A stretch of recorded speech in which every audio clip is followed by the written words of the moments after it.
Posé au bout des allées Forain-François-Verdier, le monument à la gloire des combattants de la Haute-Garonne fait partie des monuments emblématiques de la ville de Toulouse depuis 1928. La proximité de ce monument avec la station de métro de la ligne B et le parking Carnot impose la réalisation de la future station de la ligne C sous cet édifice. La préservation du monument étant prioritaire, il a été décidé de le déplacer pendant la durée du chantier, avant de le remettre à sa place au début des allées. Tisséo Ingénierie réalise une opération sans précédent en France, le déplacement du monument à la gloire des combattants de la Haute-Garonne sans le démonter. Avant d'être temporairement déplacé sur l'esplanade du 19 août 1944, les équipes en charge de l'opération préparent le monument.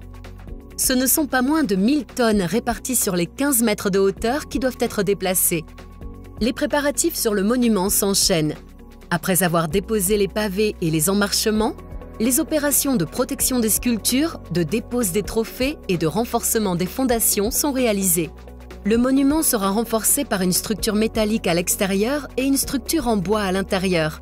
Son maintien assuré, les 1000 tonnes de l'ouvrage vont bientôt pouvoir être soulevées. Le renforcement est réalisé en plusieurs étapes. Le caisson central est d'abord assemblé puis soigneusement glissé en position. Sur le même principe, les autres parties de la structure sont assemblées et installées, chaque pièce s'emboîtant parfaitement pour assurer la solidité de l'ensemble. Le moment tant attendu arrive.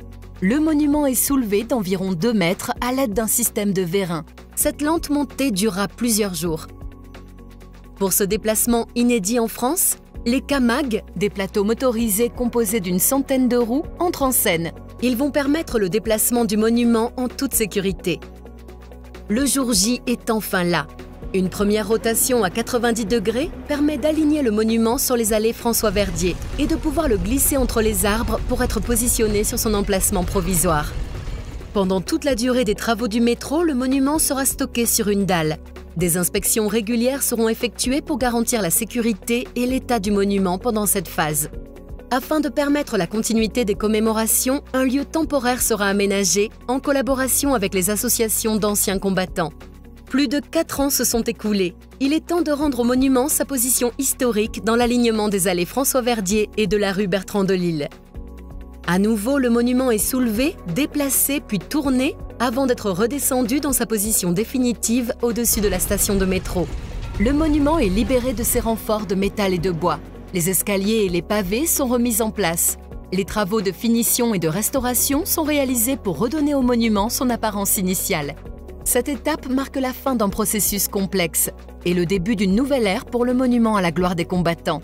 Le déplacement du monument est une prouesse technique qui nécessite une planification minutieuse et de nombreuses expertises. Cette réalisation illustre la persévérance et la volonté de préserver le patrimoine historique et végétal de la ville de Toulouse.